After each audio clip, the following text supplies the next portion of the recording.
Տրամպը տարին ավարտեց եւ տարին սկսեց, նոր տարին սկսեց իր մասին իլուր աշխարհի հայտնելով։ Ըստ էության Տրամպը ինչ որ անում է, փաստացի անում է նախ անկեղծ, ըստ էության, եւ նաեւ Տրամպը ցույց է տալիս, որ եւ ապացուցում է մեր կողմից բազմիցս առաջ քաշված այն թեզերը, որ միջազգային իրավունք, միավորված ազգերի կազմակերպություն, չգիտեմ, ազգերի ինքնորոշման սկզբունք եւ այլն ոչ մի բան գոյություն չունի, ով ուժեղ է նա ճիշտ է։ Տրամպը ըստ էության այսօր վարում է այն քաղաքականությունը, որ ժամանակին վարում էր հին Հռոմը։ Այսինքն թալանում էր արևելքի ժողովուրդներին եւ այդ գանձերը բերում էր Հռոմ, դրա հաշվին ապրում էր։ Հիմա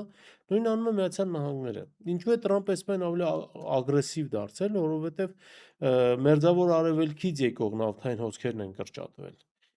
որովհետև Սուեզի ջրանցքից եկող եկամուտներն են կրճատվել։ Միացյալ Նահանգներում թանկացել է կյանքը շատ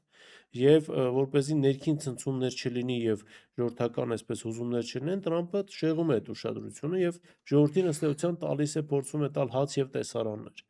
Փորձում է ցույց տալ, որ ինքը նախ աշխարհի ամենակարող նախագահն է, ինչ ուզի կանի, եւ որ ամենակարևորը, սիրելի ժողովուրդ, դա արվում է ձեզ համար։ Դարվում է ձեզ համար, որպեսզի դուք էժան վառելիք ունենաք, ձեր մեքենաները կարողանաք լիցքավորել եւ այլն։ Բայց սա ցավալի է անշուշտ։ Ցավալի է, քանզի